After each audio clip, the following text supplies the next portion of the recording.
Hey YouTubers, it's Charlie. So Zack Snyder finally revealed Ben Affleck's Batsuit and the Batmobile. It gives off a very Dark Knight Returns vibe, but he used this Leica M camera, so the photo is black and white, so we didn't get a really good, full color look, but we do know a few other things about them. So I'm gonna do a breakdown of the suit and the Batmobile.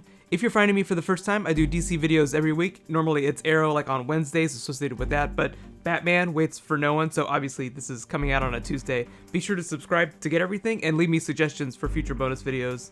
So first things first, the suit and the car are what they're using for Superman vs. Batman, the Man of Steel sequel.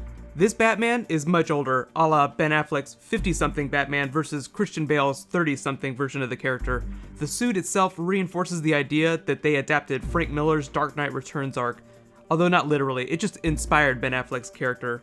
In the story, Batman is way more jaded and the world has just gone to shit. So naturally, he's just beefed up his arsenal.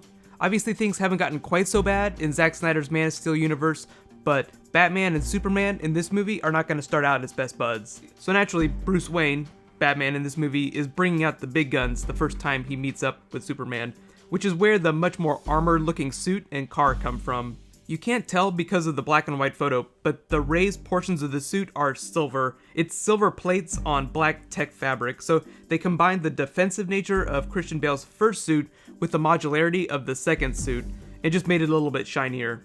So supposedly, it's supposed to look pretty freaking cool. So here's a look of the suit from Frank Miller's Dark Knight Returns. This is where the comparisons are coming from. It's really Ben Affleck's earpieces that evoke the look.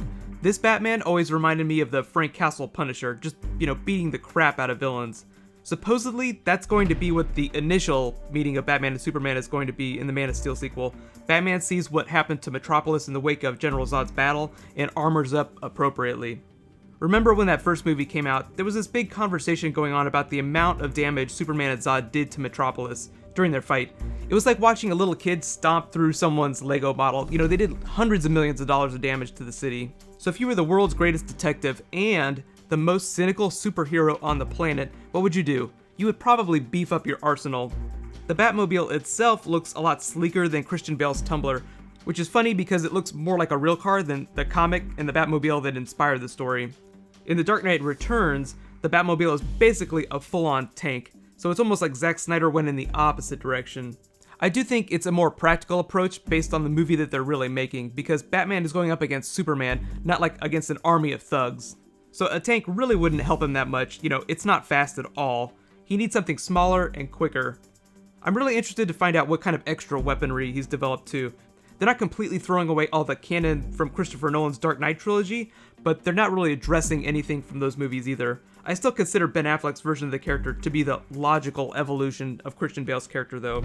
We also can't forget about Wonder Woman and Cyborg, because essentially this movie is going to be like a backdoor World's Finest Justice League movie before the actual Justice League movie. I think it's going to take most of the plot for the Trinity to come together, so I'm really interested to see what their chemistry is like, especially whenever they first meet. If you haven't read any of DC Comics' New 52 versions of Justice League, they essentially got Wonder Woman and Superman together as a romantic couple, and even though they work together now, whenever they first met, Batman pulled out some kryptonite the first couple of times he met Superman, so don't be surprised if Ben Affleck has the famous kryptonite ring in the movie. It would be a pretty sweet shout out to the comics. Before the New 52 reboot of the comics, Batman historically kept a kryptonite ring with him in case Superman ever went crazy. I don't know how the movie is going to address this, but in the comics, Superman is highly vulnerable to magic and mind control. So he's been used by supervillains as a smashy finger puppet on many occasions. Obviously, magic isn't a thing in Zack Snyder's Man of Steel universe, but here's where we need to talk about the villain, Lex Luthor. People are calling it a darker version of the Mark Zuckerberg character from Social Network. Take that with a grain of salt, but we're finally starting to get a look at the movie, which is totally awesome. I am really interested to see what kind of methods and tech Lex Luthor uses in this movie to deal with Superman. And regardless of what you think about Zack Snyder's movies, he's always been really good about giving fans an inside look.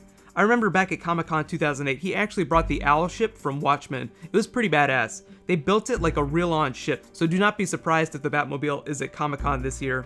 The cool things about all the versions of the Batmobiles are that they actually drive. Adam West's Batmobile was probably the closest to being just a regular car, And when I was a little kid, Michael Keaton's Batmobile was completely badass. But the funny thing about that Batmobile is that I found out it weighed so much that in real life, it could not go fast at all. It was super slow.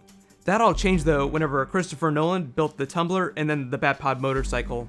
They actually drove really well. The tires were super huge, so they didn't turn super fast, but the Tumbler was meant to be an urban tank that could withstand a missile. I guess the new Batmobile has to withstand a Superman, but logically the only way to do that would be to give it a coat of kryptonite paint. I haven't seen Batman use this kind of device in the comics, but I think a kryptonite field generator would probably be more effective. I really am expecting Lex Luthor in this movie though to use, modern day tech logic to deal with Superman, so that might be something he does. Zack Snyder has taken a much less comical approach to the character, so I'm expecting a more advanced version of Bruce Wayne's secret projects to be like a LexCorp thing. But now it's your turn. Let me know in the comments below, what do you think about the new Batsuit and the new Batmobile, and how do you think it's going to inform the movie? Like I said, Batman is not the world's friendliest person, so I'm really interested to see what all their first interactions are going to be like on screen, the Holy Trinity. In related news, if you haven't seen, there's a bunch of huge stuff happening this week, so I'm posting a few more videos than I normally do. We're getting the first trailer for the Flash TV show, and add to that, Arrow and Agents of S.H.I.E.L.D. are both having their season finales, so be sure to subscribe to get everything. I also posted a link to my master schedule down in the description. Really, I'm just crossing my fingers that I make it to the end of the week and get through all these videos. But right now, click here to learn more about the Justice League movie, and click here to learn more about that new Flash trailer. Thank you so much for watching. I'll see you guys tonight. High fives.